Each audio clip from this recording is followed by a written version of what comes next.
Hey guys, I'm Alistair from Trail and Kill, and today I'm reviewing this really swanky bike from Ride1UP. So this electric commuter bike is called the Roadster V2 or version 2 from Ride1UP, and it's quite a special bike. I haven't had the pleasure of reviewing an electric bike quite like this before, and one of the things I really like about it is how stealthy and how minimal it is.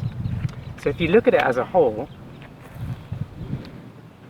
there's really not that much about this bike that looks like an electric bike, and I really like that. I've tested a lot of other e-bikes in the past, some from Rad Power Bikes. If you're familiar with the brand, I'll put some links in the descriptions. They're very different bikes to something like this commuter bike, and they're for a very different rider and different reasons why they might want a bike like that, so definitely go check those ones out. But focusing on the Roadster V2, it's so stealthy you can't even see the battery, but if you must know, the battery is hidden in this stem here. So it's a cylindrical battery, and yeah, I love that it's hidden away in here, and the bike's very quiet as well, so it's hard to tell from anyone who's not familiar with Ride1UP. It's hard to know it's actually an e-bike because of the silence of the bike itself, which I'll demonstrate in a bit. But also, even the little controller on the handlebar is tiny, so nothing screams out that it's an e-bike, to be honest. And being a commuter bike, for most people who are going to be living in the city who want a bike like this, you don't want to draw attention to an electric bike, because that's when things get stolen and they make you a bit of a target in city or populated areas. So having a stealthy bike like this is great. So another thing to mention about the Ride1UP Roadster version 2 is that it's only got one gear. So like many commuter bikes, it's a fixie, as some people like to call it, or a single gear bike. And if you come around here, Helen, you can actually see literally one cog at the front, one at the rear, and this Roadster V2 actually uses a belt drive, so there's no chain or traditional teeth, and that's great because it's much more durable. You're not going to have your chain breaking on you, so it's kind of a rubbery belt there, and I really like that. It kind of makes it potentially a little bit lighter as well, not having that on your bike. So traditionally, the problem with having a single speed or fixie bike, as some people like to call them, is that they can be quite difficult to ride up hills. Many people who are going to be interested in a bike like this are going to be commuters, and they probably won't have all that many hills in their ride anyway. But Ride1UP has managed to get around this issue with fixie or single gear bikes by adding the 500 watt motor in the back. So that gives you pedal assist. I'll mention now there is no throttle on this bike. So you do have to pedal it at all times to actually get any speed out of it. But there are levels of assist, 5 different levels of assist, which help you go faster depending on what level you're on. So you can actually very easily ride up a hill on this bike. And the fact there's only one gear and the bike's so minimal, it's also very light. So look, that's pretty cool. So I've reviewed a few electric bikes in the past, and so far all of them have been very heavy.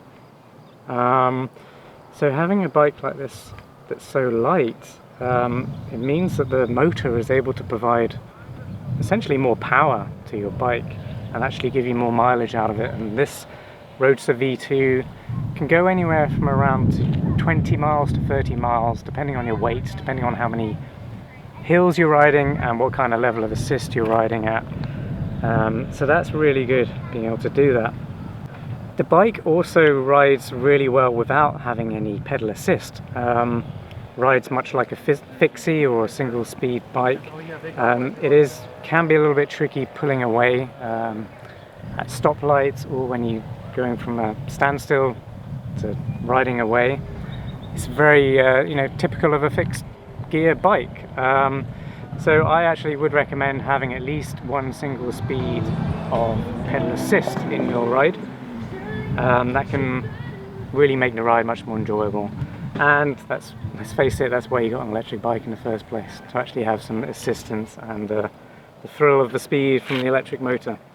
So the tyres on the bike are really slim line as well, so having a slim tyre is what you'd expect from a commuter bike. But also because they're so slim, you do get a very efficient ride, and the wheels will roll, you know, on the concrete very easily because they're so slim, much like a road bike. So there's a lot of great efficiency in the freewheeling of this bike as well. Also the handlebars are nice and narrow, so you can sort of nip in between sections of the city very easily. This bike actually only costs just a little over $1,000, so for the price you're getting a really great commuter bike. It's powered by a 500-watt motor. It's a real thrill to ride. It's definitely different to some of the other electric bikes I've ridden. And for $1,000, I can't recommend this enough. I can't really fault the bike, to be honest.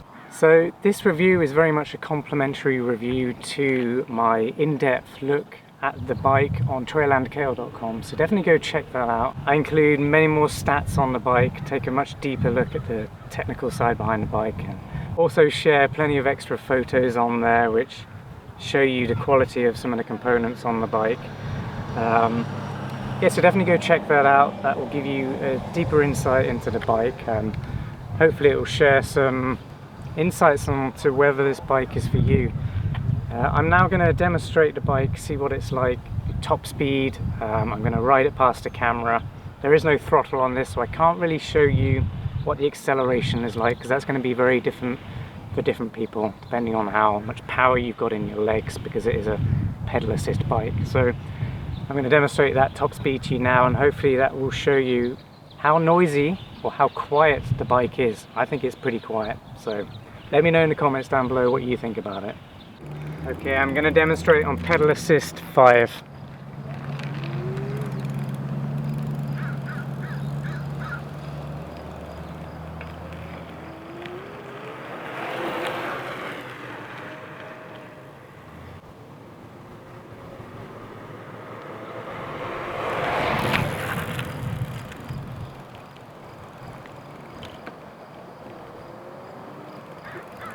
The brakes are actually really good on this bike as well. It stops very quickly, very responsively, so I feel confident that if I do have this on pedal assist 5, because it is pretty quick, I feel confident that I can stop it quickly if I need to. So there are a few things that I wish this bike came with as a base model. I'd really like to see a backlight on this display. If you are wearing polarized sunglasses, you won't be able to see the screen anyway, but it would just be nice if you're riding at night to be able to see the screen backlit as well. I'd also quite like to see some fenders so that I don't get dirt or wet if it's a rainy day. I don't really want to get splashed by all that water. It'd be nice to also have some lights with the bike, but as I said earlier, it's a $1,000 bike, so you can't really expect to have all those extras thrown in with the bike.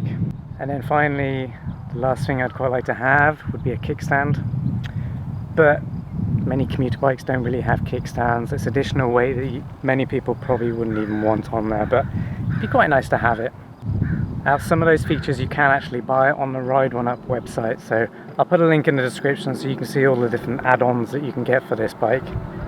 Well, thanks for watching. I really hope you enjoyed this Ride1UP Roadster V2 review. If you did, please give a video a like, really helps our channel grow, and consider subscribing for more e-bike reviews and outdoor gear reviews from trail running, backpacking, camping, SUP, mountain biking. We do it all on trailandkale.com, so definitely subscribe to our channel. I'll see you next time.